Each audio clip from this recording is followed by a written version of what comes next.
Halo, apa kabar? Saatnya Anda menyimak berita Sumatera Utara bersama saya, Agisa Febila. Sejumlah berita menarik akan kami sajikan untuk Anda. Berikut 3 berita utama hari ini. Diterjang angin kencang, sebuah pohon angsana di Imam Bonjol, Sudirman, Kota Medan tumbang menimpa bangunan kantor pos dan mobil. Modus penipuan calon siswa dibongkar polisi. Pelaku menjanjikan para korban bisa diterima menjadi bintara Polri. Menikmati mie gomak dan mie sop Medan khas Batak di kawasan Celilitan, Jakarta Timur.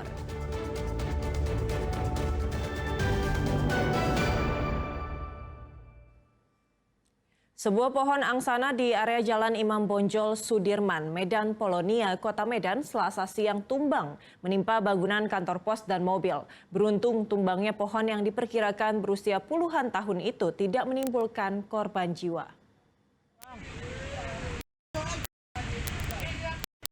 Pohon angsana di area bangunan kantor pos di Jalan Imam Bonjol, Sudirman, Medan Polonia, Kota Medan, tiba-tiba tumbang akibat diterpa kencang pada Selasa siang. Tidak hanya warga yang sedang berpos, para pengguna jalan juga sempat dibuat panik. Batang pohon yang tumbang menimpa pos dan menutupi sebagian besar ruas jalan. Sebuah mobil yang sedang di lampu merah mengalami kerusakan. Seperti apa tadi Kak kejadiannya? Kerusakan ya Kak? Di dalam sih belum periksa Bang, memang sih nggak ada, mudah-mudahan. Mudah-mudahan nggak ada ya. Itu pohonnya nimpa apa Kak? Nggak tahu, tadi pertama bunyi kerendahan jatuh di atas.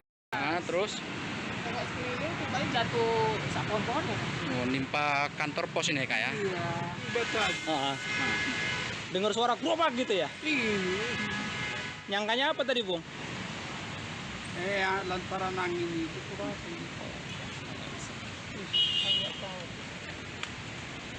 Ada yang menimpa nggak Bung?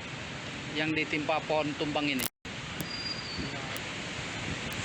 Ini jadi angin kan kencang kan.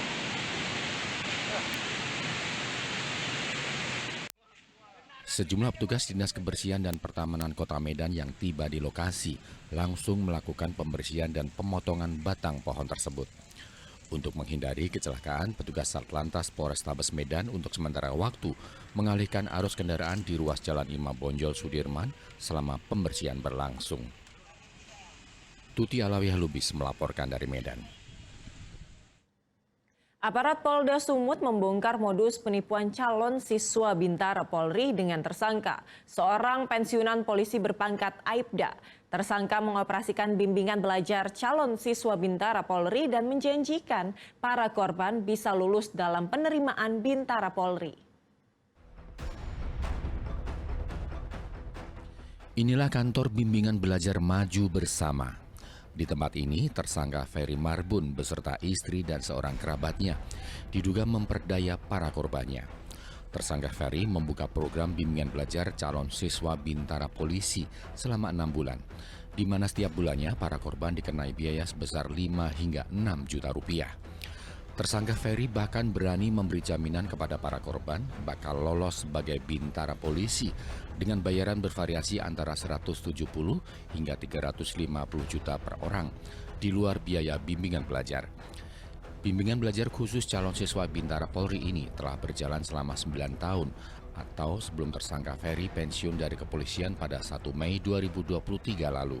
Praktek penipuan yang dibongkar tim gabungan Polda Sumut ini merupakan praktek rekrutmen pada tahun 2024 dengan kerugian 1,5 miliar lebih dari 5 korban penipuan. Mengungkap terjadinya fenomena penipuan casis rekrutmen Bintara Polri. Berdasarkan hasil dari tim, kami bisa mengungkap terjadinya praktek pencalonan dengan modus untuk membuat atau membuka bimbingan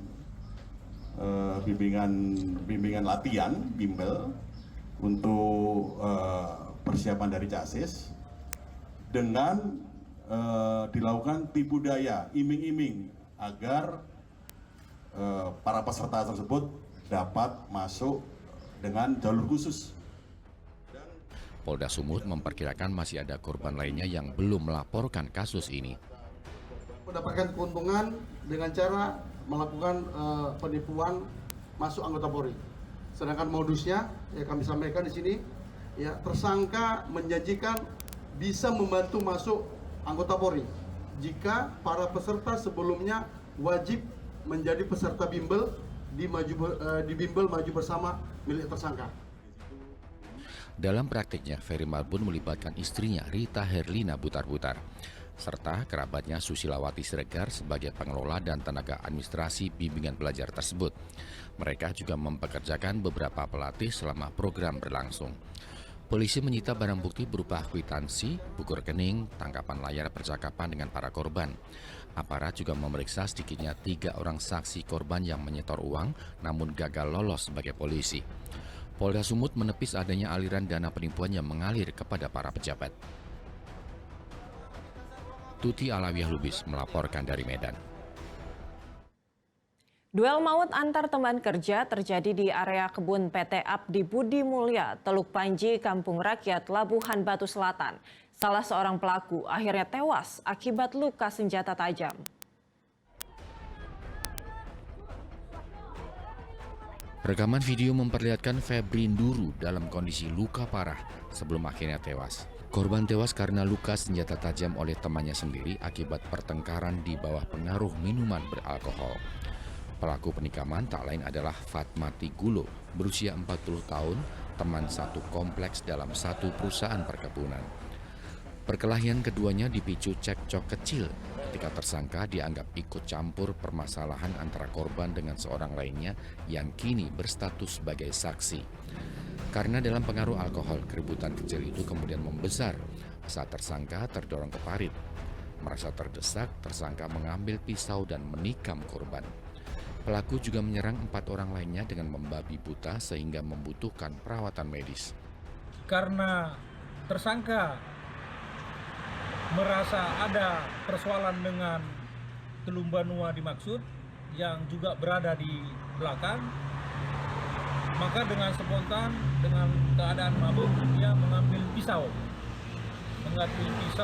kemudian menyelipkan di pinggangnya, lalu kemudian mendatangi panggilan dari temannya itu. Setelah sampai keluar rumah, mendekati lokasi temannya yang sedang bernyanyi-nyanyi, dia melihat korban meninggal dunia, FG, dengan korban luka berat, sedang bercekcok, bertengkar. Karena bertengkar, tersangka melerainya dan mencampuri pertengkaran mereka. Kemudian korban FG dan korban AN tidak menerima karena dicampuri sehingga terjadi keributan. Atas perbuatannya itu, tersangka dijerat pasal berlapis dengan ancaman hukuman mati, penjara seumur hidup atau penjara maksimal 20 tahun. Tuti Alawiyah Lubis melaporkan dari Labuhan Batu Selatan.